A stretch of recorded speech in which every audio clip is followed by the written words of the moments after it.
this is the heavenly kingdom had gotten impoverished.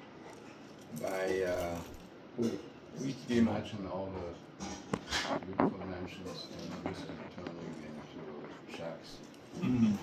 By Well, they couldn't quite figure it out, and they all went to Lord Brahma.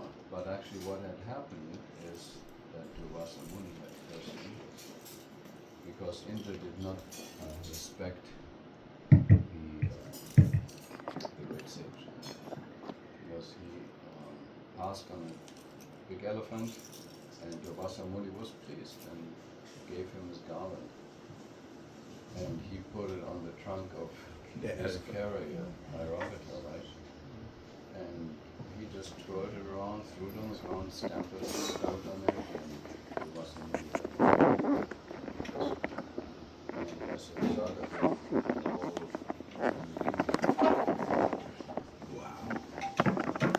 So they were perplexed because they, I guess, did not make the connection still. And they all approached Dr. Ma, who deeply thought and said, okay, I know what to do in this situation. We'll go to the ocean of milk and we pray to Sri Radha Vishnu.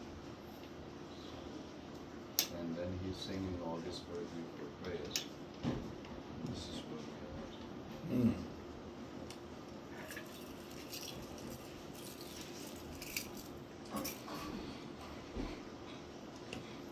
Matter of fact, we finished our chapter. We finished that.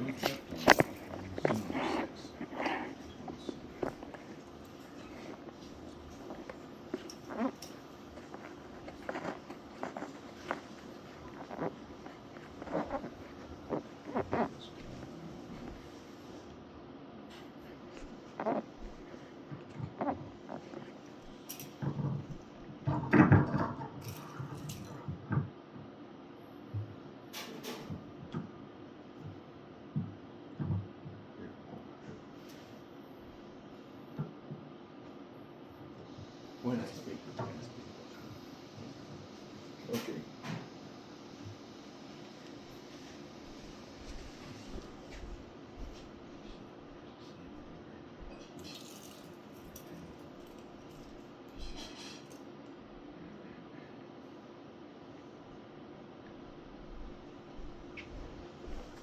All this,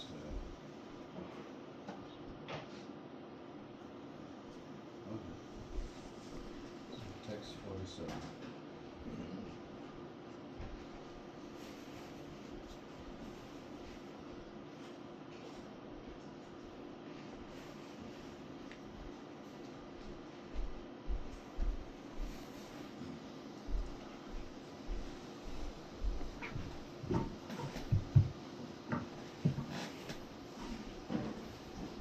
So, as Prabhupada does it, we will do it like that today. Om Namo Bhagavate Vasudevaya. Om Namo Bhagavate Vasudevaya. Om Namo Bhagavate Vasudevaya. Om Namo Bhagavate Vasudevaya. Om Namo Bhagavate Vasudevaya. Om Namo Bhagavate Vasudevaya. Narayanam Namaskritya. Narayanam Namaskritya. Narichaman Narom Tamam Chaiva Narottamam. Devi Saraswatim Vyasam Devim Saraswatim Vyasam. Tato Jaya Mudirayet Tato Jayam Mudirayet. Nasta Prayeshu Abradeshu Nasta Prayesu Abhadreshu. Nitam Bhagavatam Sevayam Nityam Bhagavatam Sevayam. Bhagavati Utma Suloke Bhagavati Uttamam Shloke. Bhakti Bhavanti Naistiki. Bhakti Bhavati Naistiki. So today we are reading from Srimad Bhagavatam, Canto 1. Canto 8. Canto 8, chapter 5. Canto 8, chapter 5, text 47. Yes. Okay. Kresha Buri Alpha Sarini, Klesha Buri Alpha Sarini, Kalmani Vifalani Bam, Karmani Vifalaniva, Dehinam Vishayatanam, Dehinam Vishayatanam, Natataiva Pitam Twai. Natatavarpitam Tvai. Kamis are always anxious to accumulate wealth for their sense gratification. But for that purpose, they must work very, very, very hard. Yet, even though they work hard, the results are not satisfying. They work, indeed, sometimes their work results only in what? Frustration. But devotees who have dedicated their lives to the service of the Lord can achieve substantial results without working very hard. This results exceed the devotees' expectations. We can practically see how the devotees who have dedicated their lives for the service of the Lord in the Krishna consciousness movement are getting immense opportunities for the service of the Supreme Personality of Godhead without working very hard. The Krishna consciousness movement actually started with only 40 rupees. But now it has more than 40 crores worth of property. So how much is a crore? $1 million? So now, one crore is about, in today's, is about $125,000. 125,000. Yeah. 1 crore. Yeah, These one are crore. 40. 125,000. But at that At time, that time it was a very different big story. money. It was big money. Big money. Yes. And all these opulence has been achieved within 8 or 10 years. No kami can expect to improve his business so swiftly. And besides that, whatever a kami acquires is temporary and sometimes frustrating. In Krishna consciousness, however, everything is encouraging and improving. The Krishna consciousness movement is not very popular with the kamis. Why? Because this movement recommends that one refrain from illicit sex, meat eating, gambling, and intoxication. These are the 4 pillars of what? Material enjoyment. And devotees have, created a barrier to that. So why would the kamis like it? They will not. These are restrictions that kamis very much dislike. Nonetheless, in the presence of so many enemies, this movement is progressing, going forward without impediments. If the devotees continue to spread this movement, dedicating life and soul to the lotus feet of Krishna, no one will be able to check it. The movement will go forward without limit. Chant Hare Krishna and be happy. Om Gyanam Timirindasya Gyananjaya Salakaya Chakshu Militam Yena Tasmai Shri Gurube Namaha Nama Om Vishnu Padaya Radhikaya Prayatmani Shri Sriman Bhaktivedanta Narayani Tinamini Shri Krishna Lila Kantini Sadorasham Mahodriya Gunascha Yotam Varam Varanyam Purusho Mahatam Narayanam Tvam Selassie Namami. So, with the mercy of my Guru Maharaj, Sri Srimad Bhaktivedanta Narayan Goswami Maharaj, and the mercy of my Siksha Guru and the eternal associate of my Guru Maharaj, Srila Bhaktivedanta Swami Prabhupada. We are reading commentaries that he has actually brought about to help these, conditioned material souls. You can see in Srila Prabhupada's commentaries the eagerness with which he is desiring to bring devotees to the forefront of real knowledge. So all what is writing here is to jolt us out of our slumber. We have been in this material world and we have been taking nap in the lap of Maya for far too long. So when he came, he wanted to give us more what Lord Chaitanya Mahaprabhu had given. But it was not possible. Why? It was a dense forest, a jungle. In a jungle, you cannot move an inch without an obstruction. And so, he has to cut down the jungle.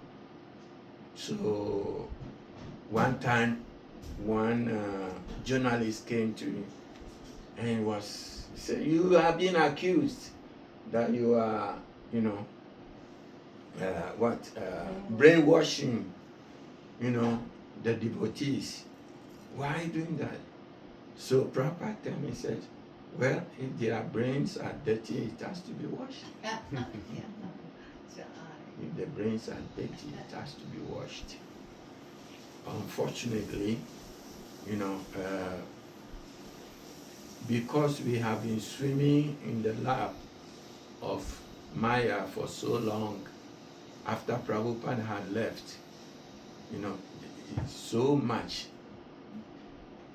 of the devotees had to fall back to the very things Prabhupada was, warning us against. But this is due to, sadhu sangha, the desire not to actually associate with sadhus. And because of that, a lot of what Prabhupada had given was ignored. But here we can see that Prabhupada is giving this, acknowledgement that this material world is such that no matter how much we accumulate in the material world, it has no value. It is just temporary.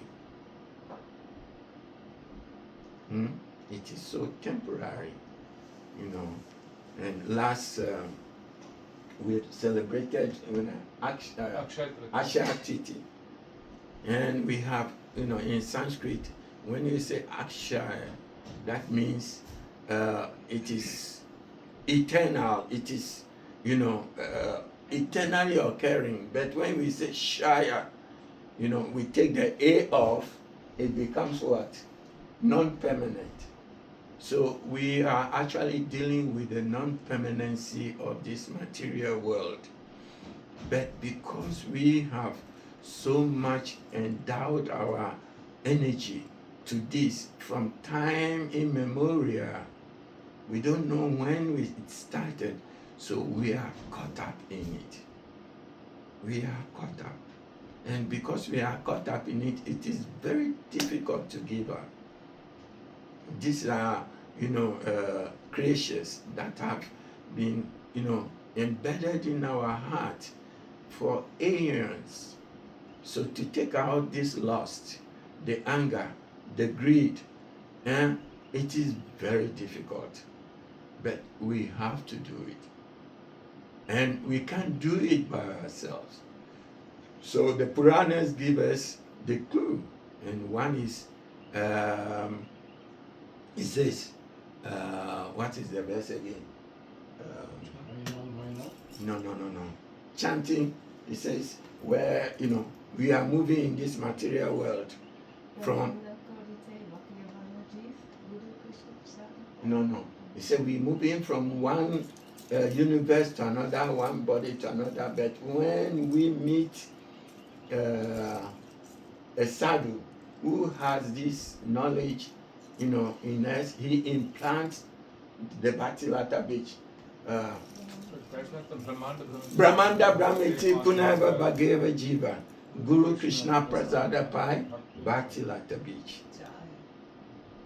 So we are in this material world, moving from one level of planet to another, one level of universe to another.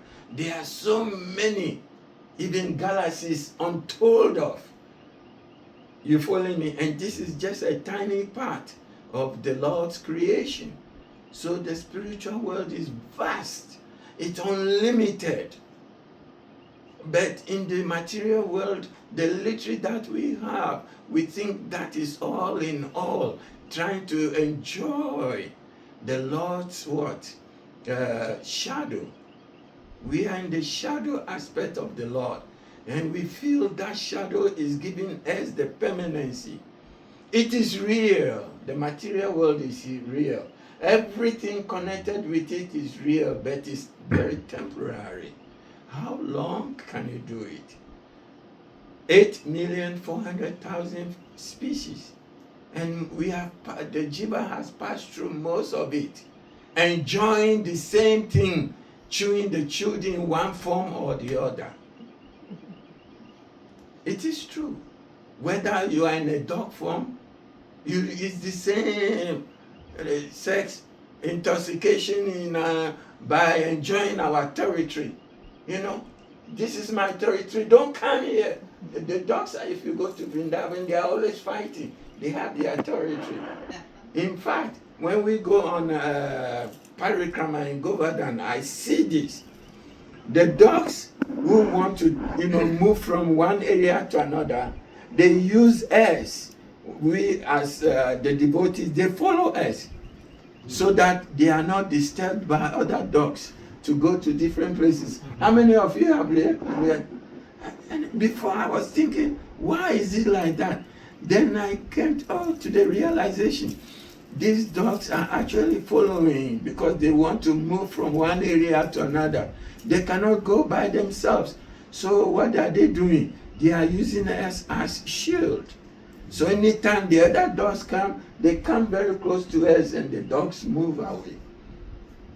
So it's all they chewing the chewed. We want our territory. And now look at it. Here in America, look, this is my land. This is nobody comes here. We are fighting for only the material things. Shoot you. Huh? I shoot you. Yes. Yeah. I kill you. They are doing it. Oh, you have resources I don't have. Oh, I will save my resources. I'll come for yours. It is too much. So for us, how many people are in the world today? What's the population of the world today? 8 billion? 8 billion. How many are actually striving to be devotees of the Lord? 1%. Huh? 1%. Less. That's very good. Exactly. 1% is very big. Even that, if you say 1%, within that 1%, how many people are really serious? Some people are just lip servicing, like some people who want to sing, they want to be famous musicians. They can't sing, but somebody is singing nicely for them, and then they what? Lip sync. Lip sync. And everybody say, wow, he's so great. You have done nothing. This is what we are doing. Many people are doing. So we are lip singing. We should eliminate that and follow the real work of our chariots. So Srila Prabhupada had come to give us what? This knowledge.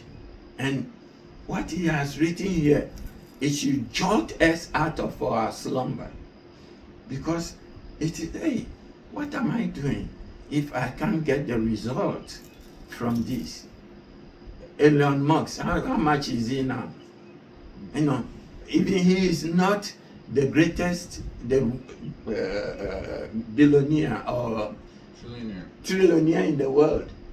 We had somebody who had passed that. Have you ever heard of Mansa Musa? Mm-hmm. You've heard of Mansa Musa?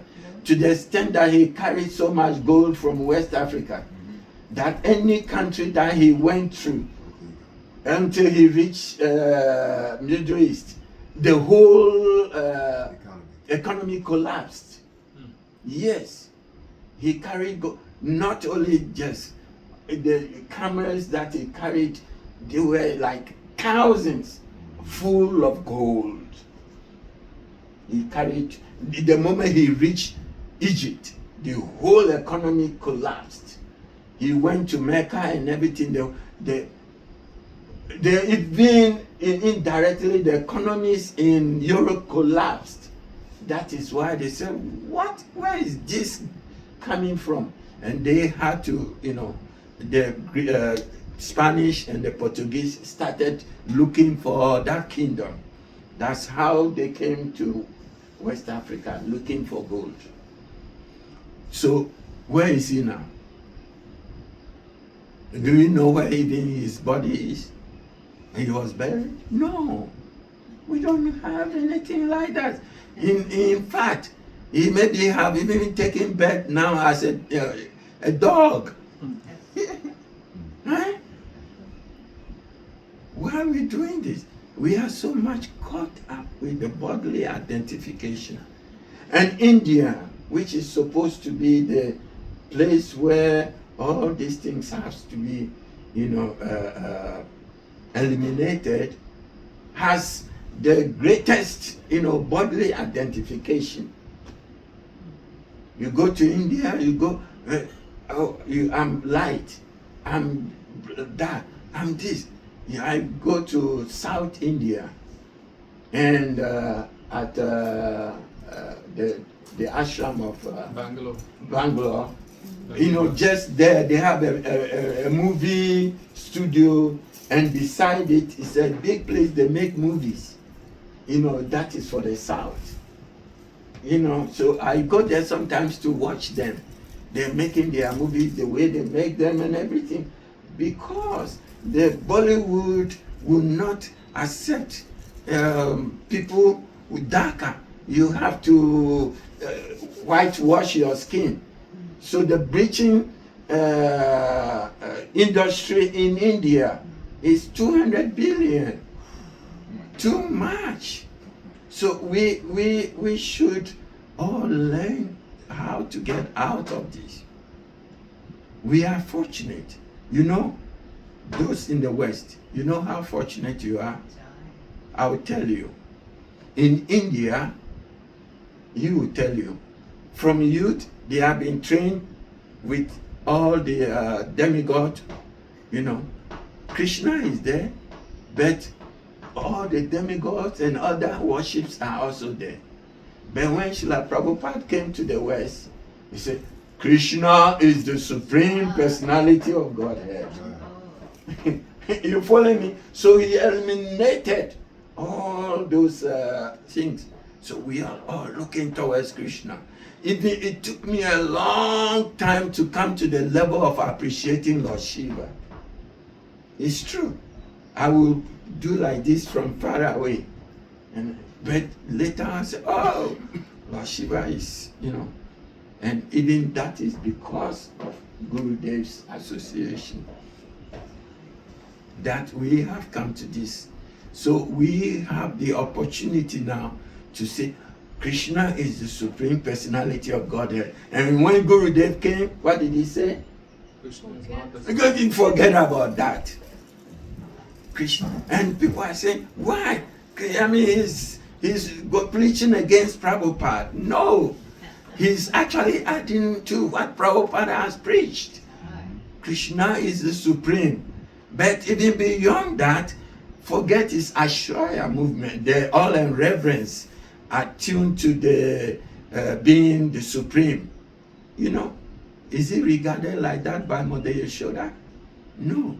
So if you want to actually have real relationship with him, then all this you have to forget. After forgetting all this, then you have to also forget Krishna is the supreme. If not that, our relationship with him will be what? Very formal. You know, we don't want formality in our relationship. The moment formality is there, what happens? Instead of saying Vishnu, I will say Mr.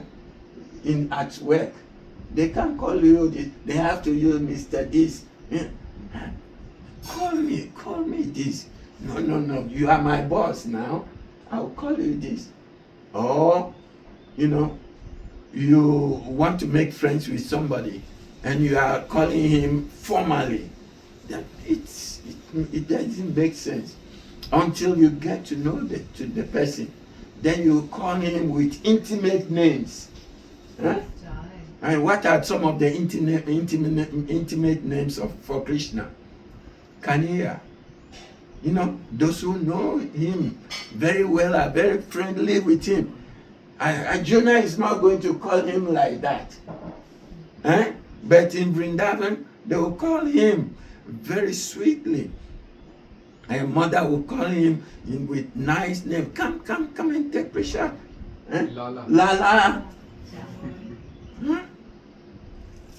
And the gopis will call him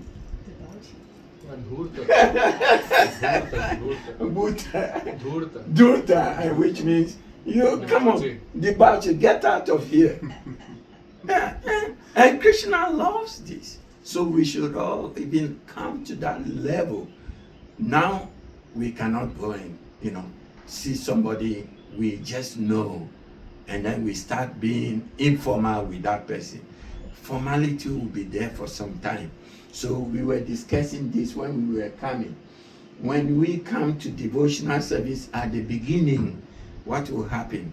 We'll have to be following rules and regulations for some time. The rules and regulations will build that foundation for us by which the caricature, you know, the caricature, then we can put the body on that caricature. If you have the foundation, then you can build a real building on it. Without that, it will collapse. So we can build different levels on it according to our sincerity, how we want to build that foundation.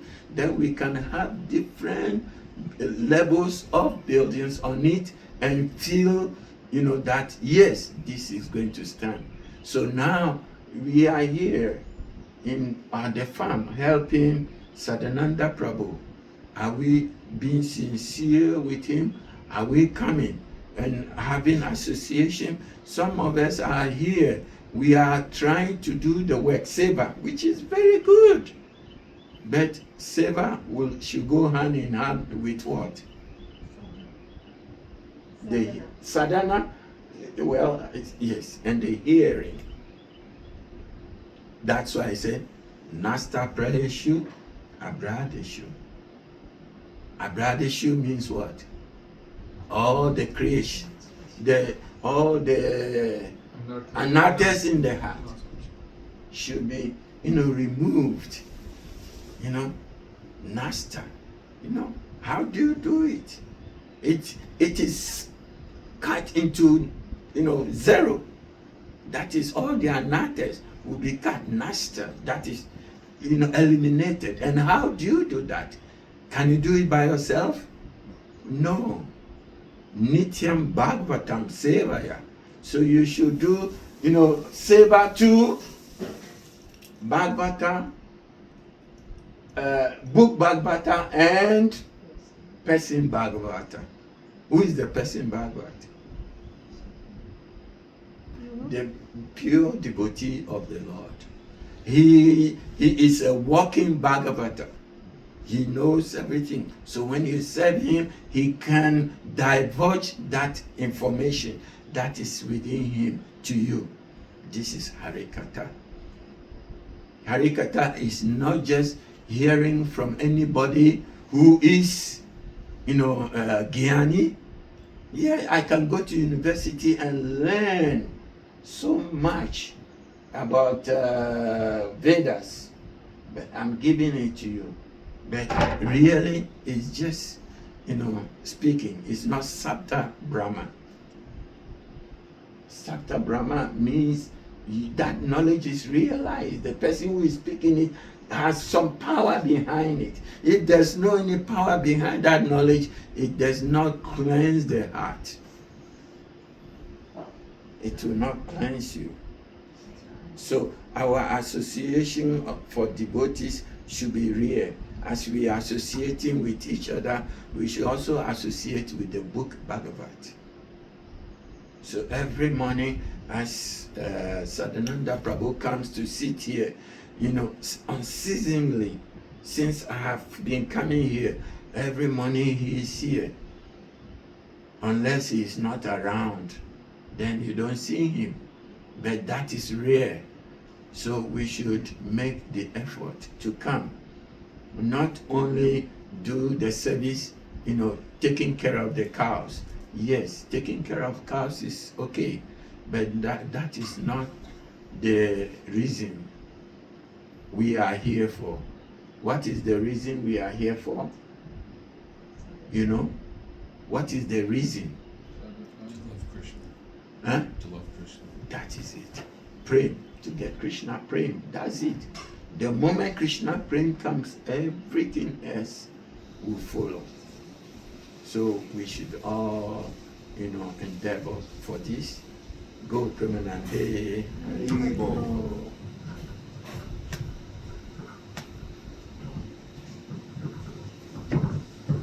Om Gyantimidandhasya Gyananjanashakaya Chakshurmilitam Yena Tasmai Shri Gurave Namaha Namo Vishnupadaya Radhikaya Priyatmane Shri Srimad Bhaktivedanta Narayan Goswami Niti Namine Shri Krishna Leela Kathane Sudaksham Adaya Madhurya Gunaisha Yuktam Varam Varenyam Purusham Mahantam Shri Narayanam Tvam Shirsa Namami Jai Shri Krishna Chaitanya Prabhu Nityananda Shri Advaita Gadadhara Shivasadi Gaur Bhakta Vrinda Hare Krishna Krishna Krishna Hare Hare Hare Rama Rama Rama Hare Hare.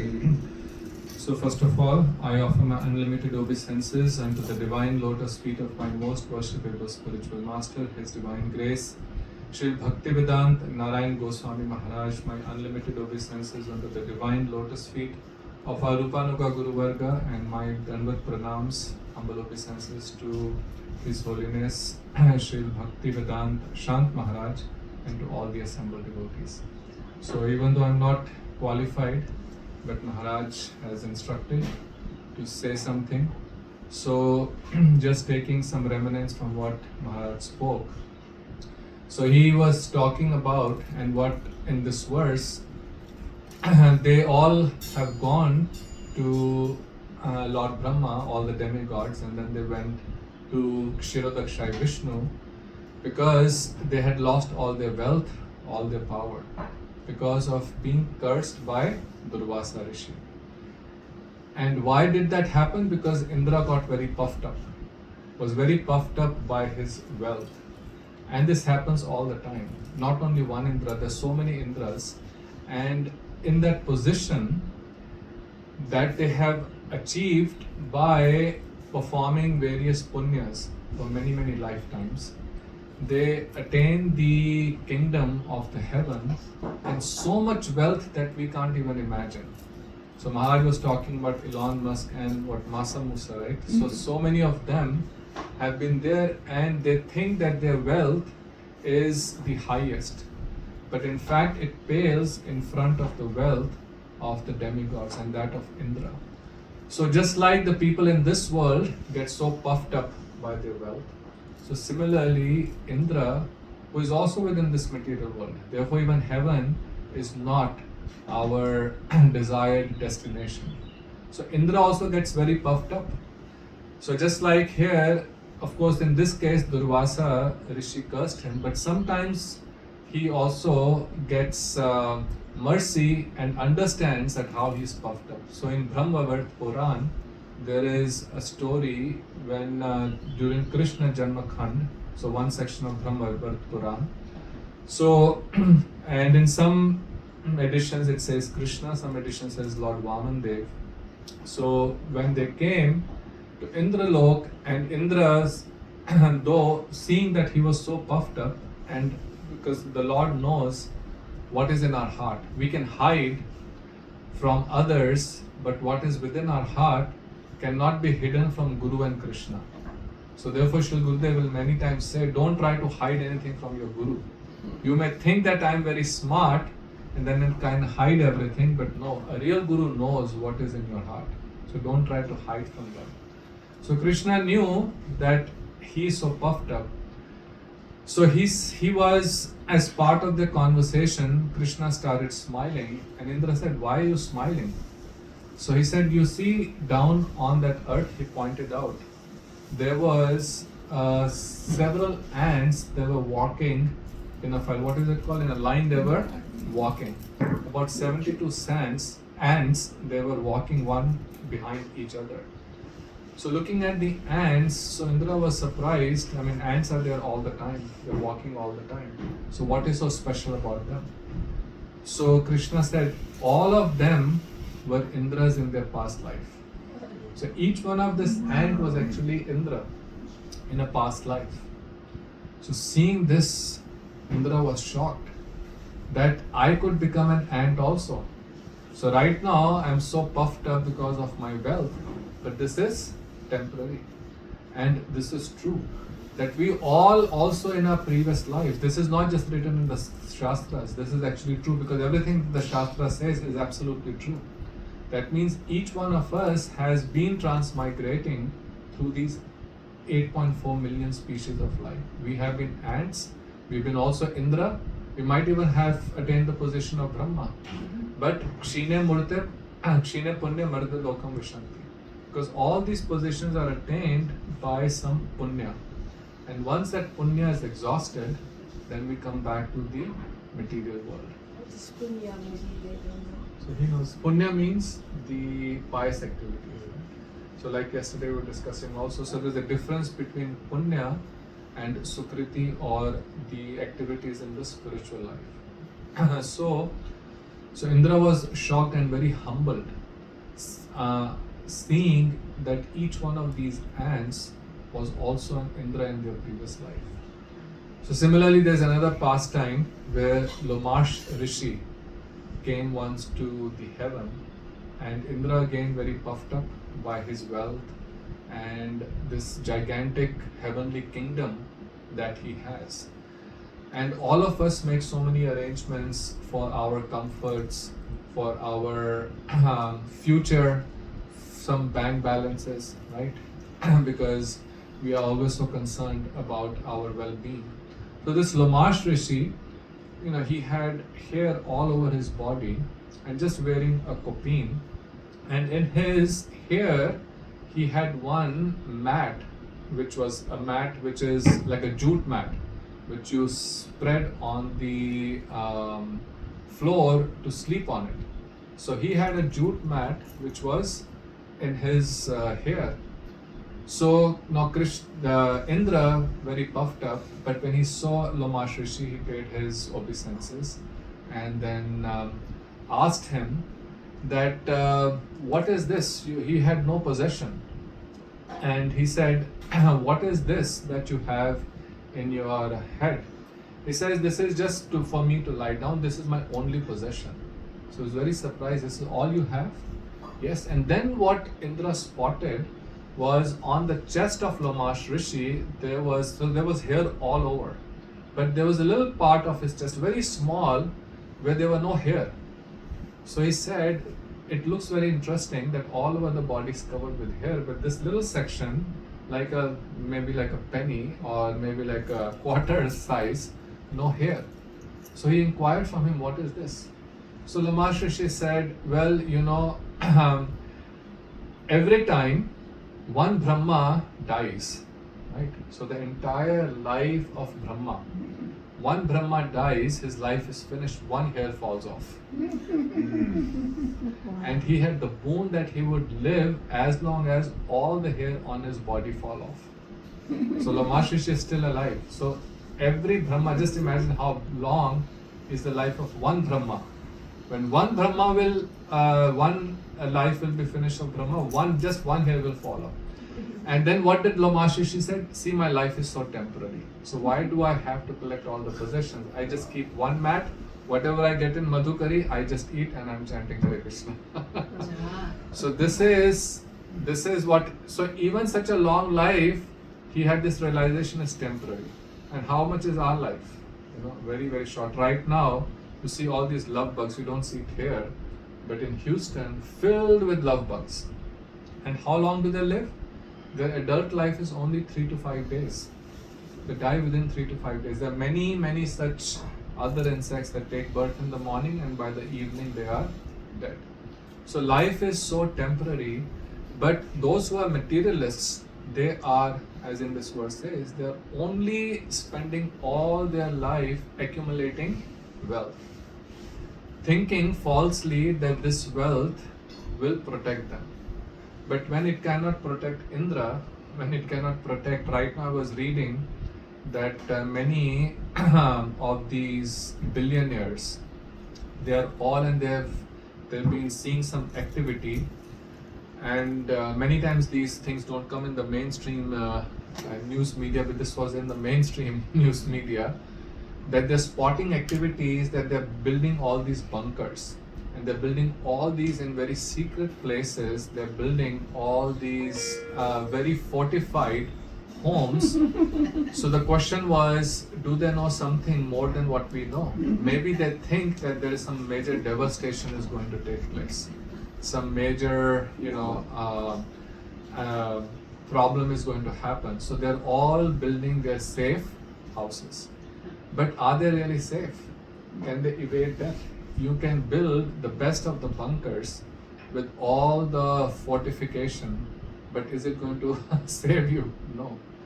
The Lord of Death can go through any bunker, anything, and when the time comes, will take you. So that is not the real wealth. We can only protect ourselves temporarily, and that's why all the efforts that the materialists have, they end up in frustration.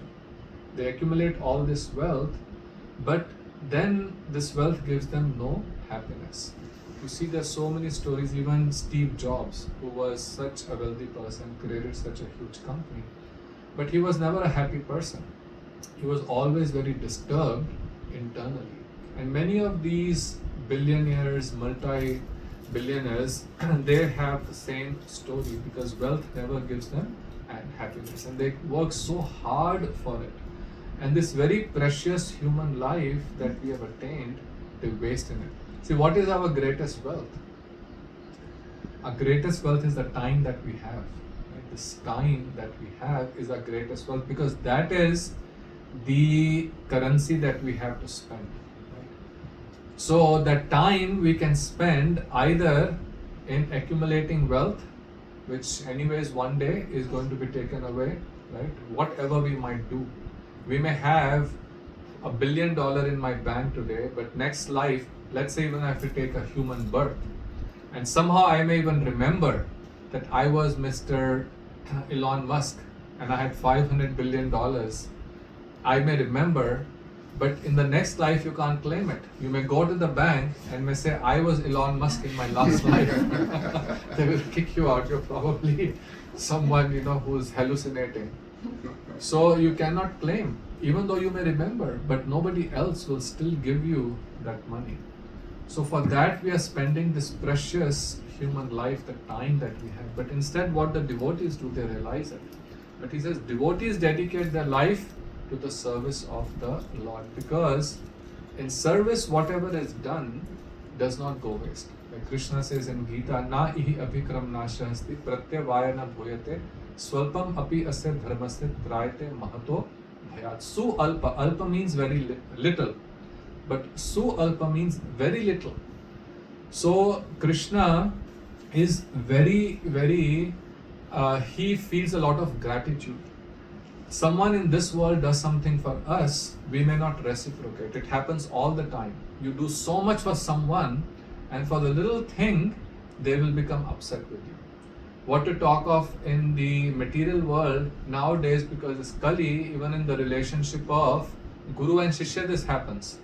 The Guru will do so much for the disciple and chastises him one time, and the disciple does not want to come back again. That's why Shri Gurudev would say that many disciples are actually a burden for Guru. Those disciples for whom the Guru has to, oh please come, I have nice prasadam for you, nice clothing for you, nice ashram for you to stay. They are only a burden. A real disciple is one who can take the chastisement of Sri Guru, and he can still serve with even greater enthusiasm. So most people will, they are what was saying. So they get so upset, right? You do so much for them, but little bit. But Krishna is not like that. Little bit, or if you do in Chaitanya Charitamrita, it says that Ishware Swabhav Bhakter Hina Aparad. So he says that this is the nature of Ishwara. Ishwara Swabhav, that Bhakta Alpahin Aparad. That even if the devotee does something very wrong, Krishna takes it very lightly. Alpa means he does not give it a lot of importance. Even if we do it, of course we do it towards a devotee, then he will not take it lightly. But towards him, sometimes even if we do something bad, he does not take very heavily. But he says that if he does little bit seva for the Lord, then he says Atma Parenta Prasad, that Krishna gives himself completely to that person. So if someone actually is rendering devotional service, Krishna recognizes it, and that's why he reciprocates. A little effort done by us in his seva, he reciprocates. As Srila Prabhupada was saying, that 40 rupees became 40 crores. How many more multiples it came? It never happens in the material world.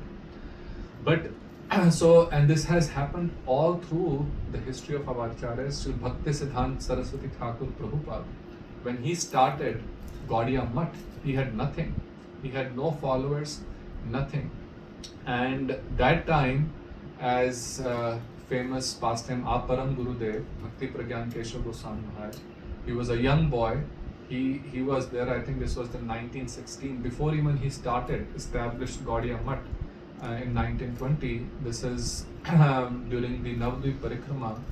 So, and then one of his first female disciple, what was her name? Saroj Swabhavini, who was the aunt of our Param Gurudev. So our Param Gurudev had gone with his aunt, and Prabhupada, even though he had nothing, he didn't even have a place for a temple. They started in a rented house in Ulta Dingi in 1920. But Srila Prabhupada was describing how there will be these temples, mutts all over India, then abroad, and how many hundreds and devotees will be coming. And Saroj, what was her name? Saroj, I forget the last, Saroj something. So she said, Prabhupada, at that time he was not even called Prabhupada, how will this all happen? You have nothing, you don't even have a pujari. You don't even have money for buying deities or doing, how will you are describing all these temples? So he pointed to Param Gurudev. He will do it. He will do it. So, and then you see how Gaudiya Math, when Srila Prabhupada started his, in 1920 he established Gaudiya Math and he left this world end of 1936. So in about 16 years, he established huge Gaudiya mats. Some of them were huge, very, very large complexes and hundreds and thousands. And you read about his followers, one of them, Srila Bhaktivedanta Swami Maharaj, right? You see Bhaktivedanta Swami Maharaj, he did wonders all over the world.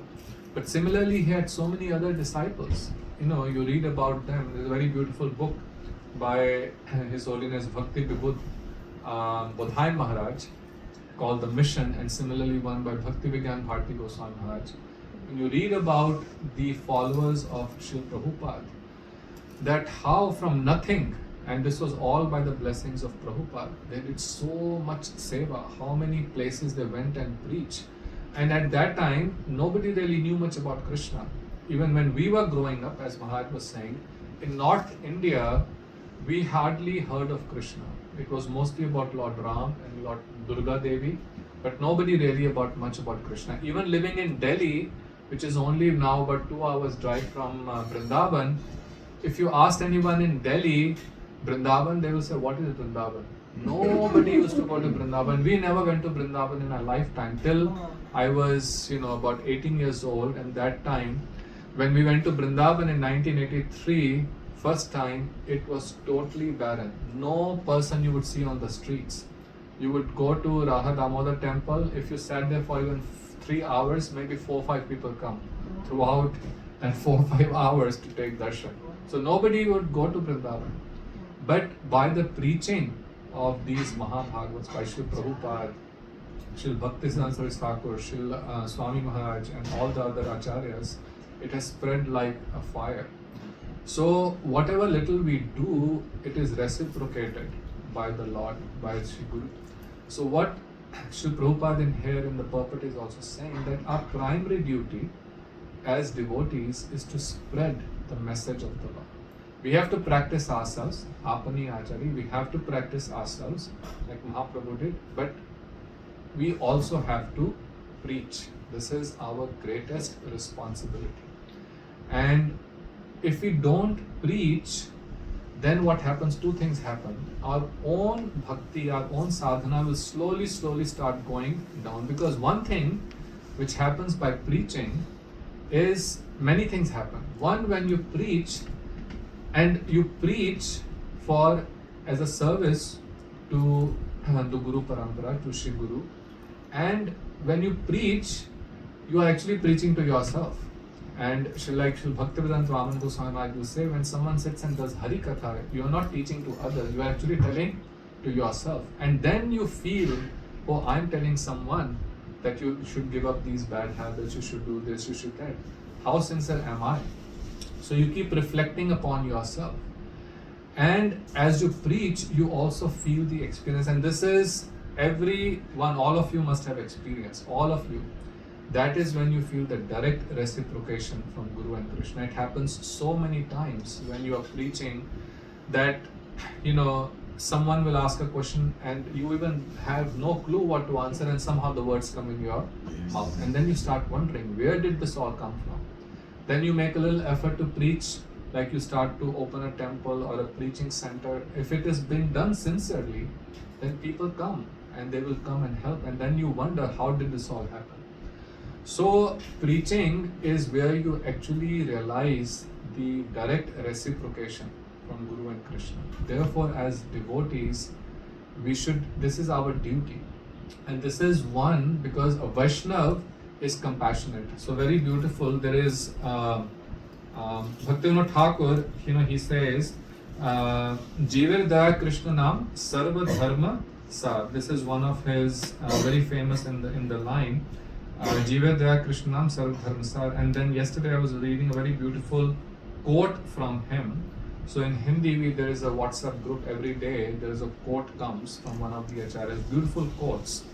So here he's saying that, I'll read in Hindi, but then I will translate. He says, Shriman Mahaprabhu द्वारा प्रचारित धर्म में दो विशेष बातें हैं, रुचि पूर्वक हरि नाम करना और जीवों पर दया करना. So he says, in the mission of Chaitanya Mahaprabhu, the religion, pracharit dharms, that the dharma that Shriman Mahaprabhu preached, there are two special things. He says the first thing is ruchi purvak hari naam karna. So he's saying not just chanting Harinam, but chanting Harinam with taste. Ruchi means with taste. So chanting name with taste, and then second thing he says Jivopadaya Karna, to show compassion to living entities.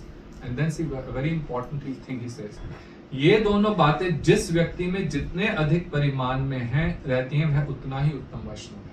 He says to the extent these two things are there in a devotee, to that extent he is an uttam Vaishnava. So basically, if you are just chanting but not preaching, then you cannot progress. You cannot go from Kanishtha to Madhyam to Uttam.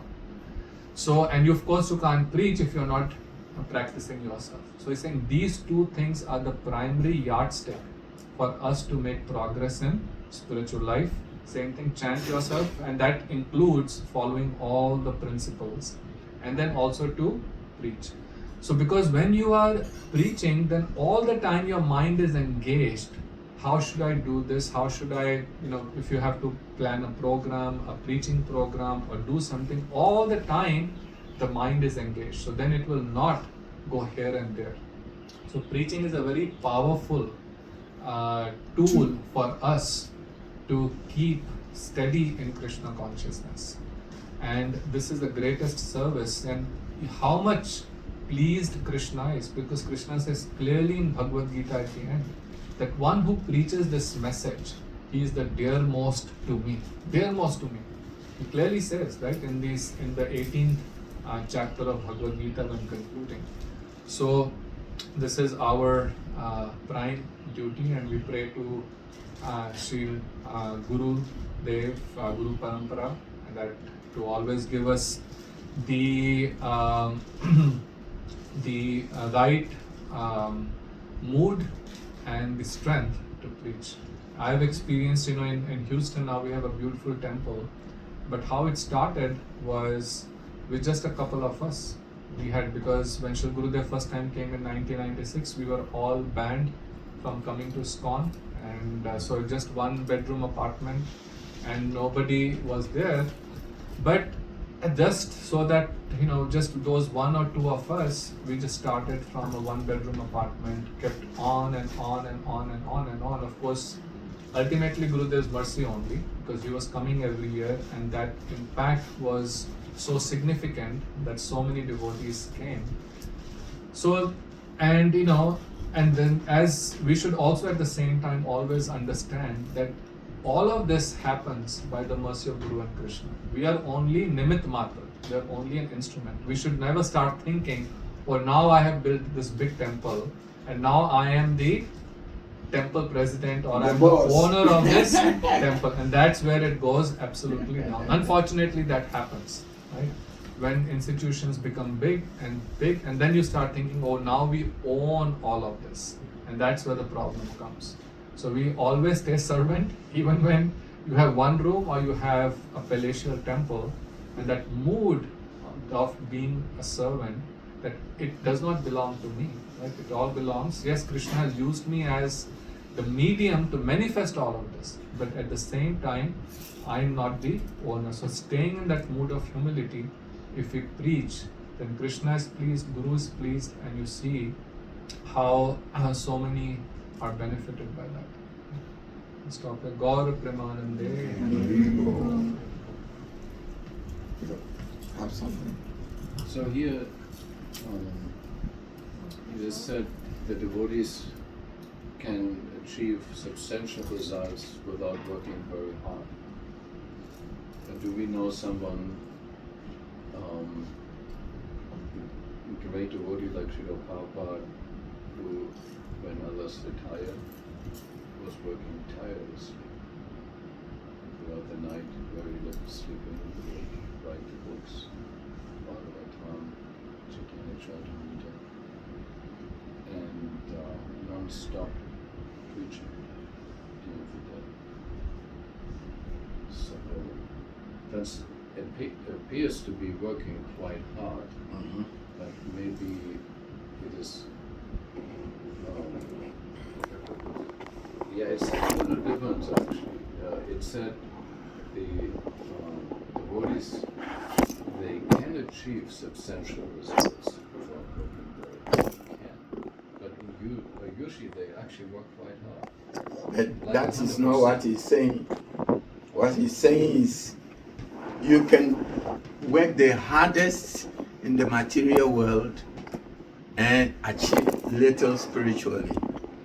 But when you are working spiritually for your spiritual advancement and working for Krishna, even if you work very hard immaterially, the achievement you are going to attain spiritually, it's uncountable, it's overwhelming. This is actually the mood. So materially, some devotees will do it and they will never attain anything. But if they are sincere and doing it for spiritual emancipation, then it is very, very, it's unheard of. You can actually measure how much they can get in that. Can you measure if you attain Goloka Vrindavan? Can you measure it? No, that is the real achievement. So whatever we are doing right now is for that purpose. Some people are working very, very hard and not achieving any result. But what do? You just go on and doing it. But I think maybe Prabhu may also be saying that sometimes even preaching, it seems you are doing so much, And you are working not- very hard, but you don't get the results. And sometimes you see devotees also financially struggling and working Yeah, we very are hard, doing don't get that. results. So that's what you were kind of alluding to, that like Sri Prabhupada also seemed to work very hard Then to he didn't get establish it. the Like Krishna Prabhupada, consciousness for movement. example, Yes. he was preaching in Mexico. One day, there was program after program. Then he came home, back to the temple at night. He had not eaten anything yet because there was so much preaching going on. Then the devotee said, Papa, you can go on this TV show. They want to interview you. Do you want to do it? Papa said, how many people are watching? He said, 1 million people. So instead of eating, the first time on that day, he went to The because it preaching was so program. much preaching. So, but there is a difference between devotees. They are engaged 10%.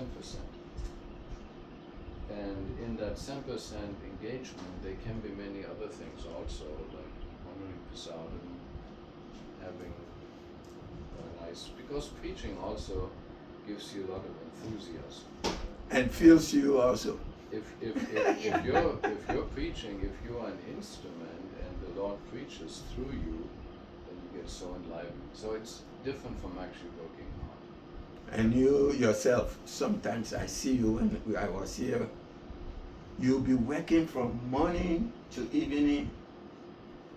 You don't take anything, and you are actually doing when you are actually doing something for Krishna, sometimes you are feel full. You don't think about hunger. Hunger doesn't come. Somebody will have to, like Rupa Goswami, and they were talking, Harikata with each, that Radharani had to come and say, you guys, have you eaten anything today? Okay, get this rice and you cook something for yourself. And they still didn't. So what did she do? She came herself and did the cooking and gave it to them. And when Sanatana Goswami tasted the food, he said, wow, who did this cooking? He says, oh, this girl brought it. He said, we have engaged Radharani to cook for us. Is it? Mm-hmm.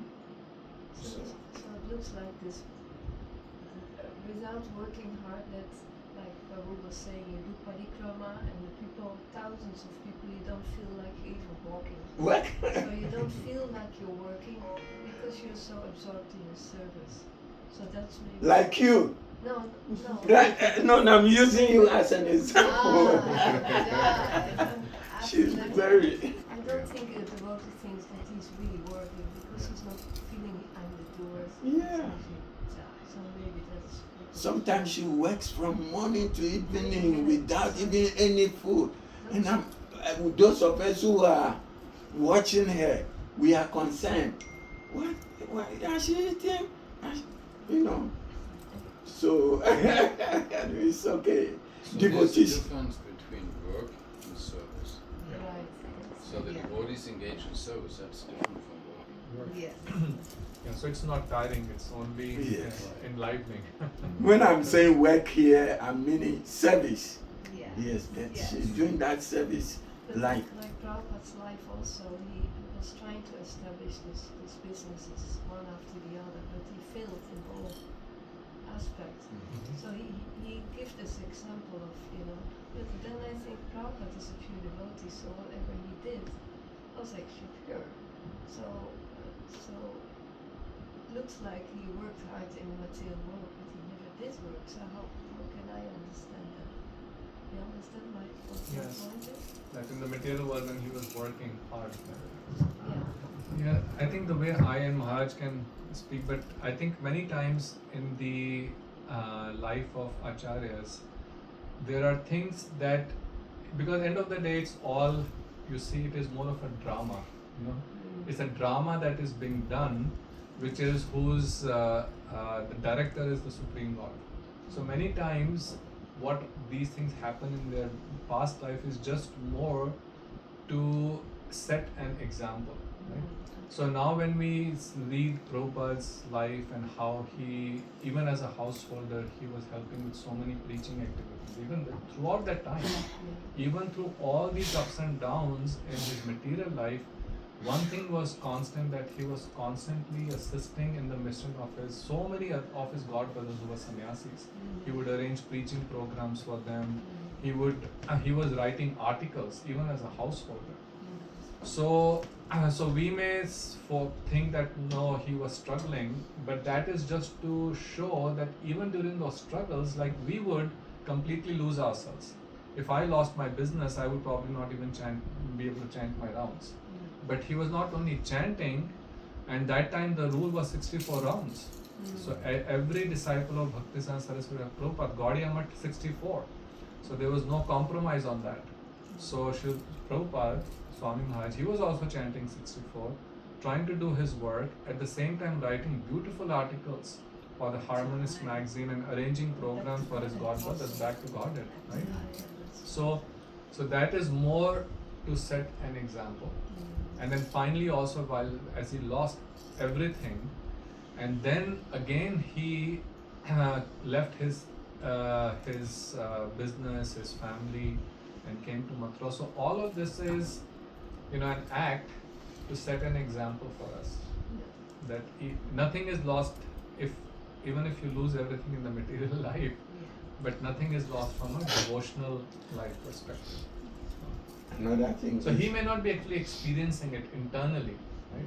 So all our acharyas, they were householders. Bhaktivinoda Thakur, householder, had children, also went through health issues, but that's only for externally to show us that even through all those phases of life, they still maintain their steadiness in devotional practice. Internally, they are not experiencing it. Just like, when Shri Gurudev was manifesting his pastimes towards the end, it seemed that he was suffering, but he was actually not suffering. You could see from his face, those who went inside and we were inside serving, but Gurudev was absolutely, effulgent. Even lying down, he was absolutely effulgent. But he was showing that how through that act, he was teaching us that end of life, how do you focus completely on Krishna and give up your body. You can see Prabhupada when he had those, he was failing in those businesses. The failing, so Krishna is using him. He said, okay, this is the mission. This is what your Guru Maharaja has told you. And you want to do this so that you can substantiate this. But you can just go ahead. This is the example he's setting for us. Oh, if I'm able to make the money, then I'll go and preach for Guru Maharaj. But the Guru Maharaj said, no, You just dive into the ocean and then swim, and you get it. So when he dove into it, he came to the West penniless. 40 rupees. 40 rupees. 40 rupees, and then That time it used to be $8 because $1 was 5 rupees. Wow. And the only because the Reserve Bank of India didn't have any dollars. So when you traveled abroad, all you could get was $8. And he could not even change his rupees, I guess. Yeah, he actually left India with $8. Oh, okay. That which was equivalent to 40 rupees that Mm. time. Wow. Okay, coming to and and now it's his properties are worth billions. In 10, 12 years, right? Yeah. even in Mayapur alone, that building, how much is that? It's a lot. Maharaj, earlier you mentioned how we have to forget the Aishwarya mood and forget the Krishna Supreme Lord so that we can have more intimate relationship. But how do we forget that? It is not by our will, by constant, association. Sadhu Sangha will actually give us these moods. See, when we come, the beginning, as I said, we have to do the, all in reverence, the rules and regulations. You cannot go to somebody, seeing that person the first time and trying to be very, friendly, intimate, have that intimate association. That intimate association will come with what? With gradual, relationship you build up. So when you come to devotional service, gradually you have to follow. I said you have to build the foundation. The foundation of sadhana bhakti and all those things have to be built. Without building it, then you jump into it, then you become what we call sahajya. You know what sahajya means? Prakrit Sahajya. Prakriti Sahajya, I'm sorry. Sahajya means the real thing. Prakriti means the fake. So, we become like, oh, I'm there, but you are not there. You don't know anything about it. Then you pretend, and that pretension is very dangerous for us in devotional service. You follow me? So, we should actually build the foundation. So when Prabhupada came, the first thing he was doing, Shamarani Didi said, he was teaching them Raganuga Bhakti, but he found out, it's not there. So when he came, all the beginning, he started teaching this, then he withdrew. And he started writing and then teaching all the, you may be knowing this also. So teaching the normal things, Vaidhi Bhakti. But in our lineage, Vaidhi Bhakti is not what Lord Chaitanya Mahaprabhu wants for us. So all our acharyas are not teaching Vaidhi Bhakti, but the Vaidhi Bhakti has to be taught. It's a means to an end, but the goal actually is, Raganuga Bhakti in the mood of what? Amanjali? Yes, in the mood of, but at this time, we are not there yet. So if we pretend to be there, then we will be, harming our own bhakti lata, So we should not do that. Just go ahead and perform your sadhana bhakti and be well attuned to the rules and regulations. Gradually, as you associate with devotees, as you become more adept with Guru's mercy, the knowledge, then gradually, you will be, led into that mood. But right now, we should not. So, Guru Dev was very particular. We were talking about this yesterday. He said, my Russian devotees are very much eager for what? Raganuga. No, not Raga. He used used for us or something. For us. Yes, he used the word any, and there was a book, that was circulating at that time. You may know the book. So even when I was in Pennsylvania, some Russian devotees called me. Oh, Padmanabha Maharaj is restricting us from reading this book. Who does he think he is? And I said, but he's not. He's telling you what Gurudeva said. But from there, they also cut, the association with me. So we should do it the way it should be done. We should not steal our way to the front. If we are in the line, don't jump the line. Just stay in the line, but have the desire, that, wherever there is somebody with that knowledge, I will go there and, hear. So gradually we will come to the mode of goodness, and when we come to the mode of goodness, all those things will be implanted with us from Guru's mercy.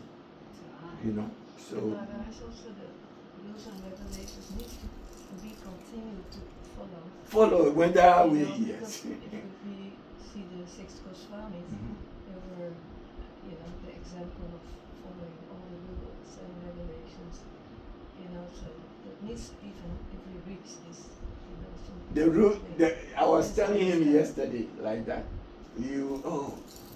I'm now, I've reached the Raganuga stage. I won't follow rules and regulations. No, you won't see me. What was I saying? I said, you won't see me going to Liquor store? a liquor store. Very good. You won't see me going to liquor store to get liquor to drink. You won't see me chasing after women or doing this. No, the rules that you have created becomes part and parcel of you. It becomes Swabhav, it becomes your nature. They feel like rules and regulations because you have to force ourselves to follow them. But at that stage, it's just part of your nature. Then they don't feel like rules to be followed. So it's okay to initially be in Aishwarya mood, but with the understanding that the goal isn't to stay there. Yes. Yeah. And the beginning stage is actually the mood of awe and reverence is helpful. Because if we don't have that mood, then as Maharaj was saying, there is a possibility of becoming Prakrit Sahajya. But that's why going through this stages, right? Ado Shraddha, Sadhu Sang, Bhajan Kriya, Anarth Nivritti, then Nishtha, Ruchi, Asakti, and then comes the Bhav. So Bhav is the stage when you actually start feeling it. And so like in Rupa Goswami describes Shuddh Sattva Visheshatma. How does that go? Shuddh Sattva Visheshatma Prem Suryanshu Samya Bhag Ruchi Bhi Chit Matsrinya Krit Aso Bhav Uchyate. So he says that at that stage of once after the stage of asakti, so that bhav of mood towards Krishna, that I'm his paramour, or the mood of the Palyadasi of Srimati Radhika comes when that he says Shuddha Sattva Visheshatma, because that mood resides within the Ragatmika devotees, because they are made up of that love. So, and they are like the sun, Prem Surya. So they are like the sun of love. So from that sun, when one ray comes and touches the heart of such a devotee who through these stages of Bhajan Kriya, Narth Nivritti, and Nishtha, Ruchi, Asakti has purified, when it comes and touches the heart, then the bhav, then those emotions develop within oneself. So one should be patient, dharya, utsaha, nishchayat, and tat karam parvartana. So one should patiently, but internally, always crave for that mood. Okay? So then it will come that bhav at that stage when you start. And you see, now you sometimes, yesterday also we were discussing, you go to Vrindavan and you see these devotees, they may not be the ones giving lectures, they may not be the ones you may feel that they are like the big orators, but you will see these devotees, their mood for love for Krishna is so natural. And I was telling them yesterday about one one Mataji. She was Gurudev's disciple. We used to call her Damodar. So there was back in 1990 when we came in touch with Shri Gurudev. So there was one disciple he had, not him, Vaman Maharaj, and his wife was Gurudev's disciple. So she had Radha Gopinath. Everyone has deities, so many people have deities. But you should have seen the love, the affection with which she used to care for them. She so much care for them. So one time I was driving and with her from Vrindavan, and it was just so happened it was just her and me in the car, and she had Radha Gopinath with him, and she told me, she said, Vishnu, I have. So she was elderly, very sweet lady. She was like a nanny, like our grandmother. So she had like 4 sons, all very rich. One was in Singapore. Gurudev would go to Daudayal's mother. You mean what's his name? What's his name? You know- Gupta. Yeah, So Gupta, this is yeah. Gupta. Daudayal, Oh, you know yes. Daudayal, Singapore. Yeah, of Daudayal, course. his mother. We Yes. went to Singapore. We stayed 4 with- brothers, Oh, very yes. huge family. They Oh, all yes. respect her, but she had no attachment to anyone. Her husband had passed away. She told They- that my Kaushik, only right? worry in my life is who will take care of my Radha Gopinath after I am gone. That was a single worry she had in her whole life. So one time she was going to the airport and they stopped her because she had the deities, and they would say, you can't take the deities. She said, I'm not going there. If they don't go, I don't go. But it's even difficult to describe. Her love was so natural for them. And you see, so actually after ages, you see devotees like this in India, you see them all. My own mother-in-law, sometimes you see her, the way she deals with her Laddu Gopal, like we deal with so much on reverence. It's a very different mood, and it comes naturally after some lifetimes. It naturally comes within you. So You remember her? just be Gupta. patient. We went in Koshin, right? Yes. Deek. Yes. They Deep had she was from Deep. Yeah. She was a Braj Basi. Yeah, That yeah. way. She was a Braj Absolutely. Basi. I mean, We see on the actually saying, I'm trying to, I know somebody like that, but I don't know. If I see the this, I may know who you are talking about. She is not anymore. She doesn't live anymore. left She her. passed She passed. several years ago. She used to do this kirtan with her. Beautiful Amen. She kirtan. has a little raw voice, but Yeah. so much more. Oh, hold on. Vishwasi kirtans.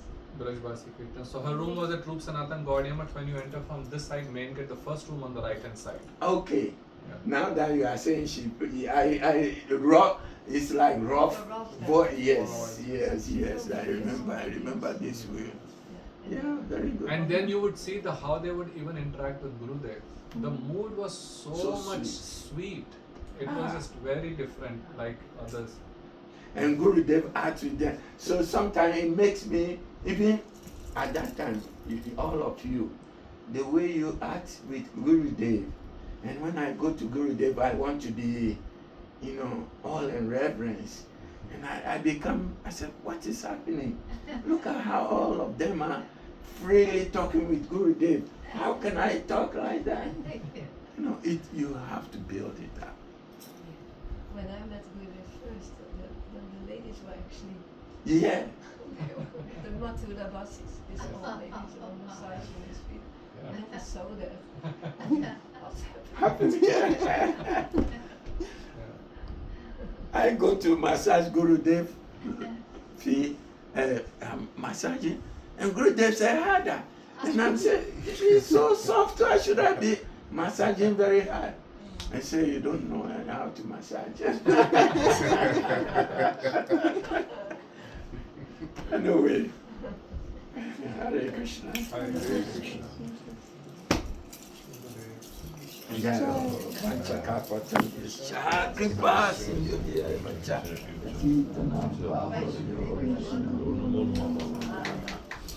Haribo. Bhagavatam ki jai. Sorry.